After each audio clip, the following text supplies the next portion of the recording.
Hello. Hello. Hi guys. We're in Lindsay's house. Welcome to my house. We're gonna try to sit and be really close because as you can hear, there's an echo. Yes, we have an echo. Hopefully we can fix this one later. So we hope you all are well and feeling super abundant and on your path. But today we're gonna talk about what it feels like when you're not on your path and what are some of the things that we have done to help us to get on our path. Yeah, it's very important, first of all, to listen to your inner voice and emotions.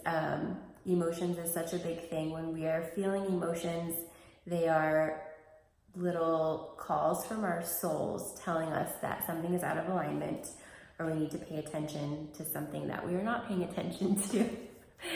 And so I just shared my story today on our website, and when I was 18 years old, I was pregnant. So I was a pregnant teen and I fit all the stereotypes, and I was just going down a really bad path and completely out of alignment and not happy. I was depressed. I was having panic attacks weekly. And if you've ever had a panic attack, you know how absolutely treacherous they feel. It literally feels like death, like something you just can't escape from. And one of the biggest things for me has been to really listen in to my body and my feelings and emotions and honor that instead of ignoring them and allowing my spirit to lead.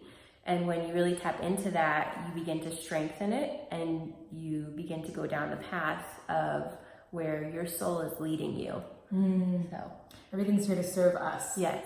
So we've been talking a lot lately about, I have especially, victim versus responsible. So every human being in this world is either in victim or responsible, and I am guilty of both. I've especially grown up in an arena where there's a lot of victim happening, and rightfully so. There's a lot of things that were in my childhood and within our family that needed a lot of healing. And now as an adult, I carry some of that trauma, and it's really the more difficult path to hold on to victim. When you are in victim, well, it's not my fault, it's not fair, this shouldn't be happening, why is everything going bad, it's his fault, it's her fault, well, you said this, that's all victim. It's all victim. My belief is that when we come into this world, we choose the parents that we're with. We choose the life that we're going to have for the experiences that we need. And I think Wayne Dyer is one of the first people that introduced me to this thought.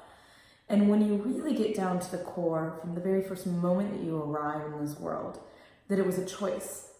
And that everything here is ultimately here to serve us to our highest expression. You can get out of victim and own it and get into responsible. There's some sayings that I really love from Vicky, who has helped our foundation and our company to have some set guidelines that help. And one is like renegotiation. So if you're in a life partnership or you're in a job or you're doing something that doesn't feel so good to you, you're not a victim. You're not stuck. You can renegotiate. So sometimes Lindsay and I will say that we're going to do a task, and then we start doing that task and we're like, this sucks. Can we renegotiate? Can we find another person to do the job? Can we exchange a job? Can we help support each other? And I think when you use these kind of tools, when you're aware that you are not a victim, that this emotion is here, you're experiencing this feeling because spirit is trying to move you to the life that you're supposed to have. So it is not, oh, this is poor me.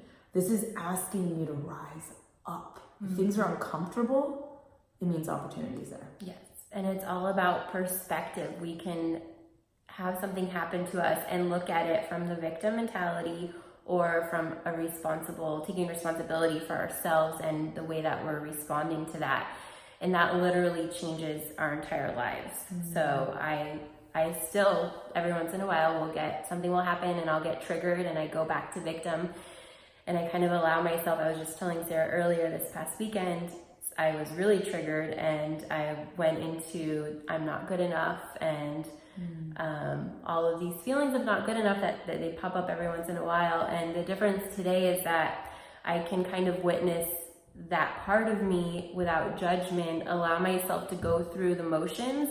And then when I get on the other side, I can kind of dissect and see where I need to either re-navigate like my path or make a different choice or change something. But I allow myself to be there, but I was telling her, I don't speak irrationally from that state of mind, because I know that that's not really me. That's just my ego. It's trying to protect me. And then taking myself back to being responsible and taking responsibility for what I'm feeling and what I'm going through, and seeing where the lesson is and what I can learn and how I can further grow myself instead of staying stuck there. I love how she teaches me that part. She told me that earlier. I was like, really? You just don't express your emotion as you have your emotion in the time? Not always. I haven't learned that one yet. My mind will be like, don't do it, Sarah. Just wait, don't do it. I'm like, doing it! Doing it! Fix it now! I think there's a good balance between, we don't want to shove anything down, and that's what she's saying. Allow yourself to get clear. Okay, you felt this feeling. You're having these feelings. So get clear and find actionable steps. What is the next best right move? Quote Oprah. So check in with yourself. What is the next best right move? What are some solutions? Because Marie Folio, everything's figure outable. Everything's figure outable. Always a solution.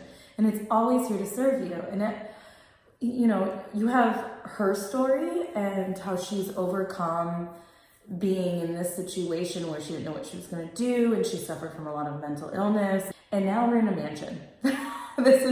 Her house is bigger than mine. When I thought mine was bigger. I think it's like, what, 5,000 square feet? No. Or 4,500? Four.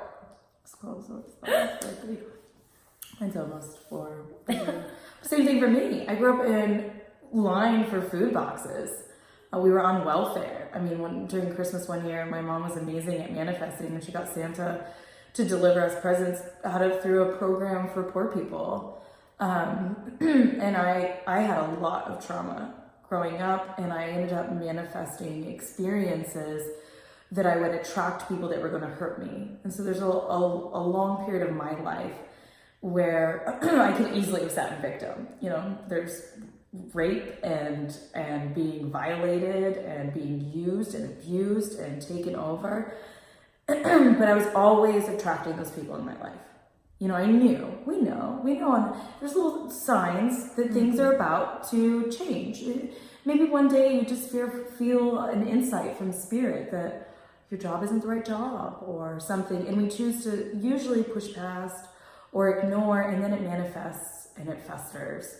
So that's what she's talking and about, like really paying attention to these signs and things that are happening in our life.